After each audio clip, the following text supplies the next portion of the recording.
சங்கீதம் 100:1-2 நாம் வாசிக்கிறோம். பூமியின் குடிகளே, எல்லாரும் கர்த்தரை கம்பீரமாய் பாடுங்கள். மகிழ்ச்சியோடு கர்த்தருக்கு ஆராதனை செய்யுங்கள். ஆனந்த சத்தத்தோடு அவர் சந்நிதி முன் வாருங்கள் என்று நாம் சங்கீதத்திலே நாம் வாசிக்கிறோம்.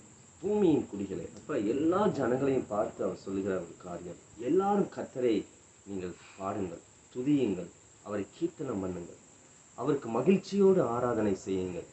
இன்றைய நாள் பரிசுத்தமான ஒரு நாள், அது மன மகிழ்ச்சியின் நாள். கர்த்தரை போய் ஆலயத்திலே சென்று மகிமைப்படுத்துகிற ஒரு நாள்.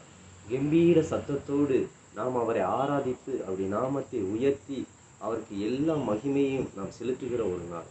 ஆனால் இந்த கொரோனா காலத்திற்கு பின்பதாக அநேகர் ஆலயத்துக்கு செல்வதே இல்லை, போய் தேவனை தேடுவதே கிடையாது. வீட்டிலே உட்கார்ந்து ஆன்லைன்லேயே எல்லா ஆராதனையும் பார்த்து கொண்டு, ஒரு சிலர் அந்த ஆராதனையும் கூட பார்ப்பதில்லை. எல்லாம் பின்வாங்கி போனவர்களாக இன்று காணப்படுகிறார்கள். எனக்கு அருமையானவர்களே, இதோ கர்த்தர் திருச்சபை எதற்காக கொடுத்தார் என்றால், அந்த திருச்சபையை தம்முடைய விலையேற பெற்ற இரத்தத்தினாலே அவர் சொந்தமாக அவர் தேர்ந்தெடுத்திருக்கிறார். விலை கிரயம் கொடுத்து அதை தேர்ந்தெடுத்திருக்கிறார். ஆகவே நாம் திருச்சபைக்கு நாம் போக வேண்டும். அங்கே சென்று நாம் கர்த்தரை மனதார நாம் மகிமைப்படுத்த வேண்டும்.